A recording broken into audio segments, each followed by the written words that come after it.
Sometimes the people you trust the most, the ones you let closest to your heart, end up being the ones who break you in the most brutal way possible. And the pain from that betrayal doesn't just sting for a moment. It lingers and carves itself deep into your memory like an unwanted scar that never fades away. And I still remember the night when everything inside me changed because of just one sentence. A cruel sentence delivered by the very person I thought loved me, cared for me, and saw me as the most important part of his world. And yet he didn't hesitate to humiliate me in the most public, heart-wrenching way possible. And that's the story I want to share today, because it didn't just shatter me in that moment. It forced me to confront things I had been ignoring for far too long. Things about self-worth, about dignity, and about what it really means to love yourself when someone else fails to love you the way you deserve. That night started so beautifully, at least in my eyes, because I had spent hours getting ready, carefully choosing the dress I thought he'd like, doing my hair the way he always complimented, and even putting on a little more makeup than usual, because I wanted to feel radiant, to feel like I was glowing when I walked into that restaurant with him by my side. And I remember standing in front of the mirror telling myself that tonight might just be special. Maybe he had something planned. Maybe it was going to be one of those evenings where everything feels perfect. But I was so wrong. We got to the restaurant, and I was already nervous because there were so many people. The lighting was warm and golden. Couples were laughing. Friends were chatting. The sound of glasses clinking and soft music playing in the background. It was the kind of setting where love should blossom, where memories should be made.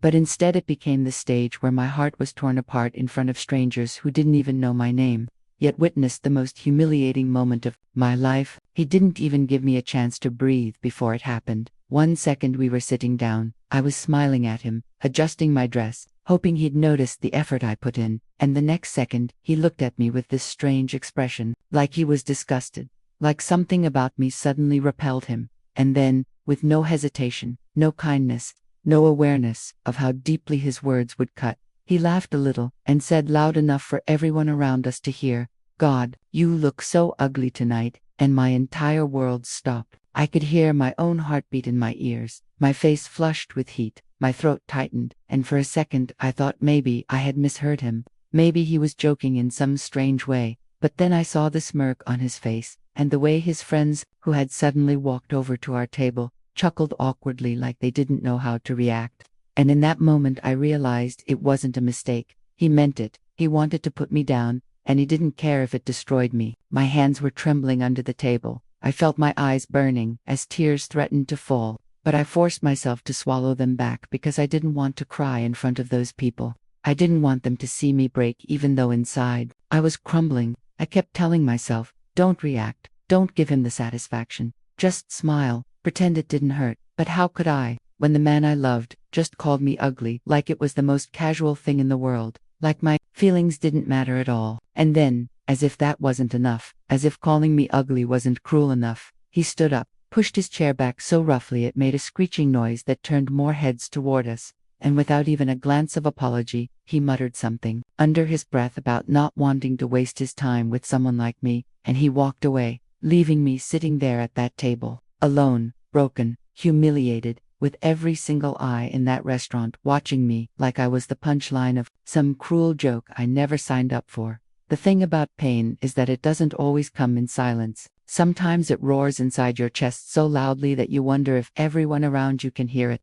But that night I had no choice but to sit there with a frozen smile, my fingers tightly gripping the edge of the table, as if holding onto it could somehow keep me from collapsing completely. And even though I wanted to vanish, to melt into the floor, I could feel the eyes of strangers piercing through me, some with pity, some with curiosity, and some with the kind of judgment that made me feel even smaller than I already did. I stared down at the plate in front of me, the food that hadn't even arrived yet, the empty glass of water, the untouched napkin, and I thought to myself, how did I get here? How did I end up being treated like this by the very person I thought I was building a future with?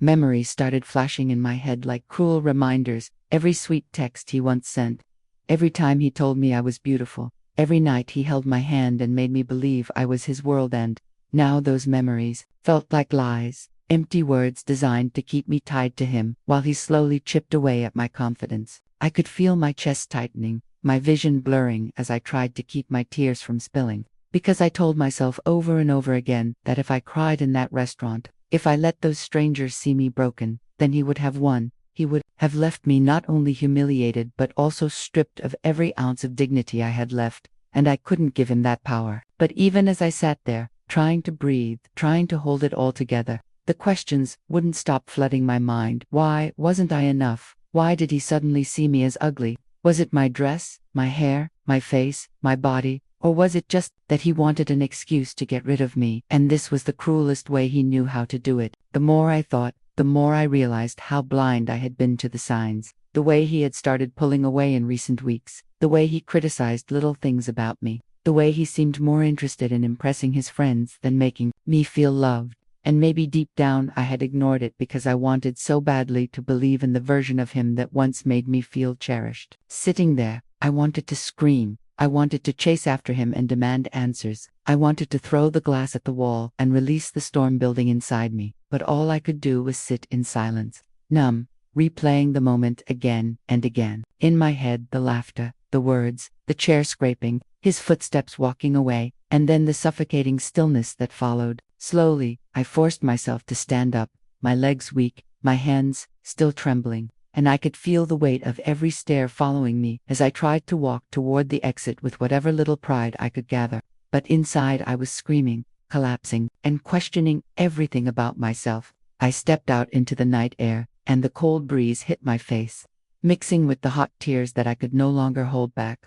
And I stood there on the sidewalk alone, watching couples pass by, taxis driving past, the world moving on, as if nothing had happened, and yet for me, everything had just shattered. My phone buzzed in my bag, and when I pulled it out, I saw his name flashing across the screen. And for a split second my heart foolishly hoped that maybe he was calling to apologize. Maybe it was all some cruel joke gone too far. But when I answered, his voice was cold, distant, and filled with the kind of arrogance that made my blood run cold. And he said, "Don't wait for me. Go home. We're done." That was it. No explanation, no softness, no remorse, just a dismissal, like I was disposable, like I was nothing. And then the call ended, leaving me standing there with the sound of his words echoing in my ears. I sank down on the curb, my dress brushing against the dirty pavement, my mascara smudging as tears poured freely now, and I realized I had reached the lowest point of my life, the moment where the person I trusted most made me feel like I was worthless. And yet somewhere in the back of my mind,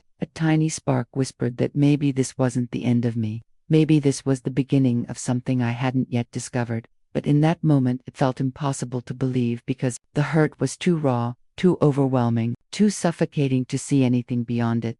The days that followed were some of the hardest of my life. Because when someone you love rips away the very foundation of your self-worth with just a few careless words, it doesn't just hurt in that moment, it lingers like a shadow that follows you everywhere you go, whispering those same words over and over again until they begin to feel like the truth. I woke up the next morning and for the first time in years I didn't want to look in the mirror. I didn't want to see the face that he had called ugly because I feared that maybe he was right. Maybe everyone else saw what he saw, and maybe I had been deluding myself all along. I avoided my reflection like it was poison, brushing my teeth with my eyes closed, quickly pulling on clothes without caring how they looked, and skipping makeup entirely because I thought, what's the point? If the man who was supposed to love me couldn't find beauty in me, then why would anyone else? Those thoughts ate away at me, slowly, like acid corroding the inside of my heart, and every time my phone buzzed, I hoped irrationally that maybe he would reach out, maybe he would apologize, maybe he would take it all back. But every time it was just some meaningless notification, a friend posting something on social media, a reminder for a bill, an email from work, and that silence from him spoke louder than words ever could, confirming that he had truly moved on without a second thought. Nights were the worst, because, in the quiet darkness, my mind became a cruel stage replaying that moment at the restaurant in excruciating detail, the way he looked at me, the smirk, the laughter of his friends, the heat in my cheeks, the ache in my chest, the sound of the chair scraping against the floor, and then the emptiness as he walked away. I lay in bed with tears soaking my pillow, asking myself over and over again what I had done to deserve it, what made me so unworthy of love, and no matter how many times I tried to rationalize it, I couldn't escape the crushing weight of those questions. My friends noticed the change in me. They noticed the way I stopped showing up to gatherings, the way I wore baggy clothes instead of the dresses I once loved, the way my laughter had disappeared and been replaced with silence, and they tried to reach out. They tried to tell me I was beautiful, that I deserved better, that he was nothing but a coward who didn't know how to treat a woman. But their words, no matter how kind, couldn't reach me because I was drowning in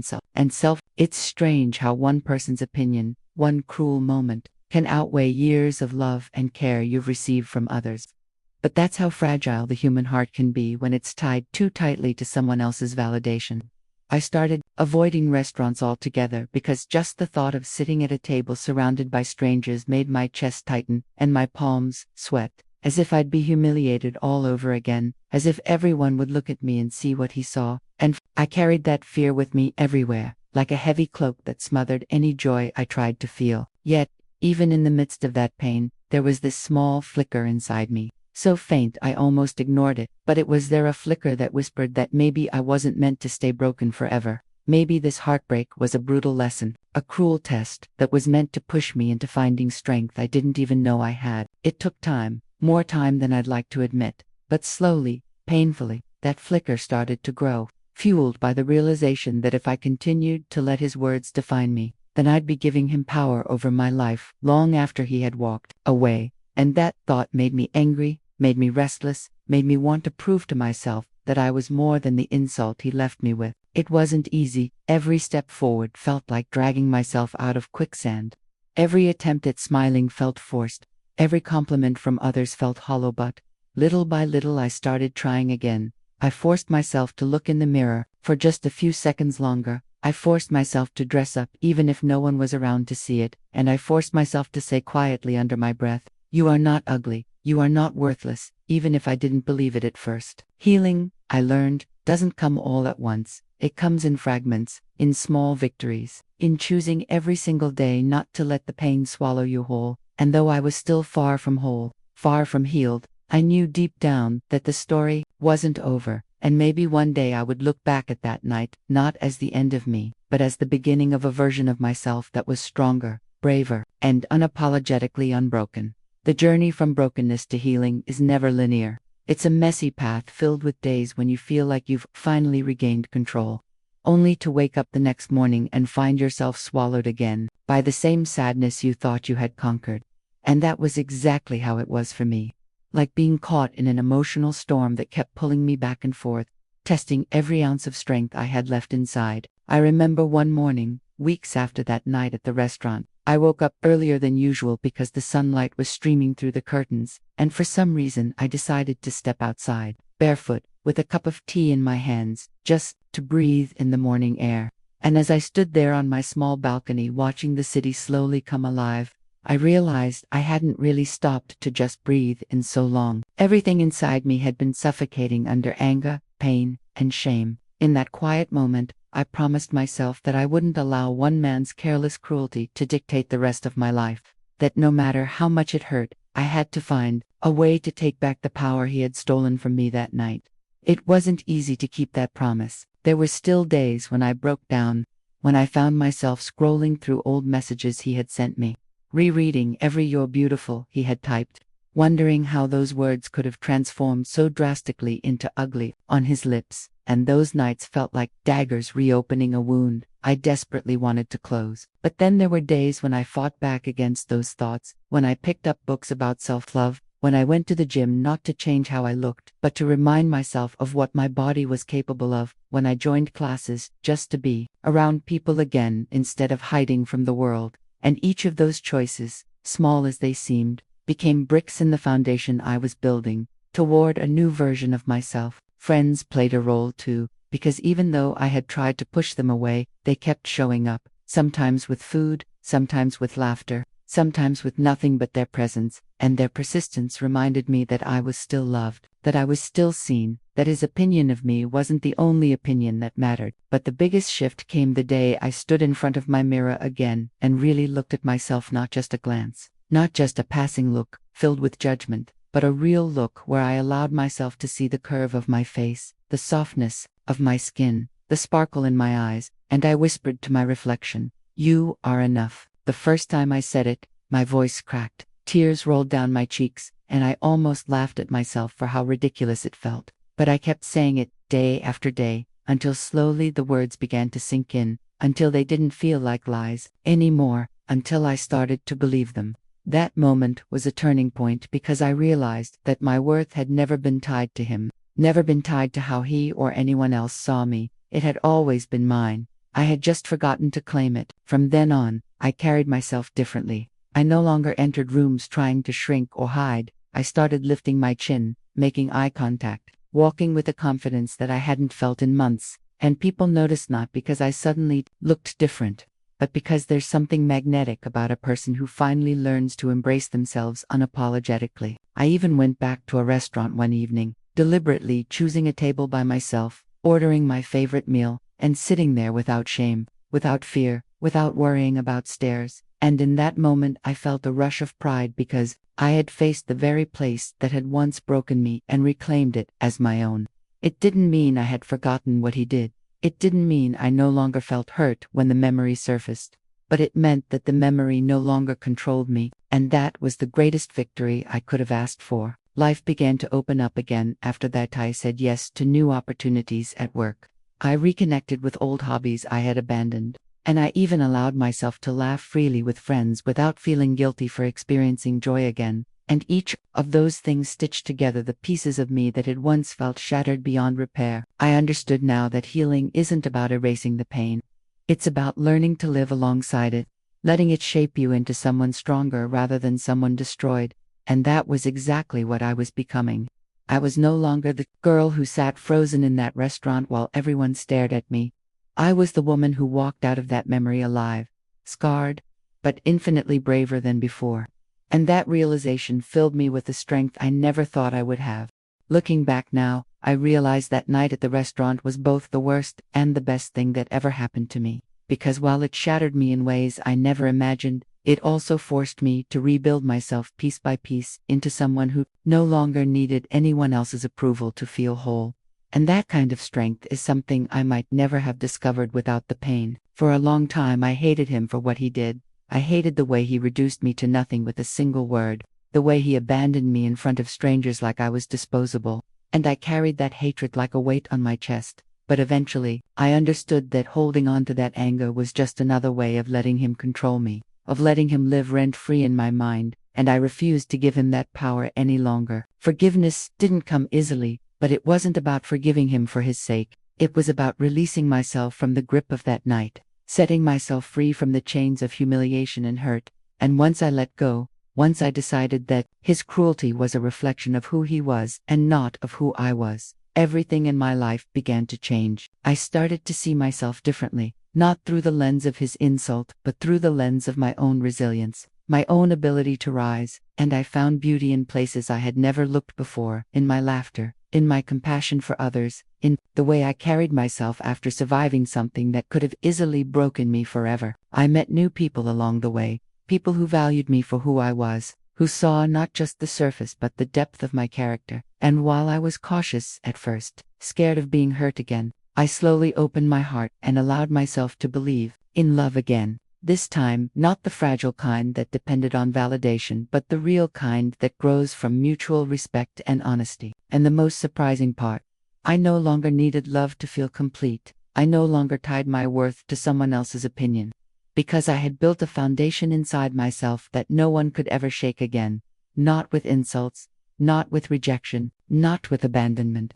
Sometimes I still think about that night, about the girl who sat there trembling and holding back tears. And my heart aches for her, but I also feel proud of her, because she didn't stay broken. She didn't let that moment define the rest of her life. She used it as fuel to rise into someone stronger. And if you're listening to this, if you've ever been called names, made to feel small, abandoned, or humiliated by someone you thought cared for you, I want you to know that their words don't define you, their actions don't decide your worth, and their rejection doesn't determine your future. You do. You have the power to rewrite your story, to take the pieces they tried to break and turn them into something unshakable, something beautiful, something that belongs only to you. And no matter how deep the hurt runs, healing is always possible, strength is always within reach. and self-love is always worth fighting for. Today, when I walk into restaurants, I don't feel fear or shame anymore. I feel power, I feel freedom, because I know that the woman I've become is untouchable. And if I could survive being called ugly and abandoned in front of everyone, then I can survive anything. That night didn't destroy me, it awakened me, and that, more than anything, is the reason I'm grateful for the journey. Because it taught me that sometimes the cruelest endings are just disguised beginnings, and sometimes the moment you think you've lost everything is the very moment you start to find yourself.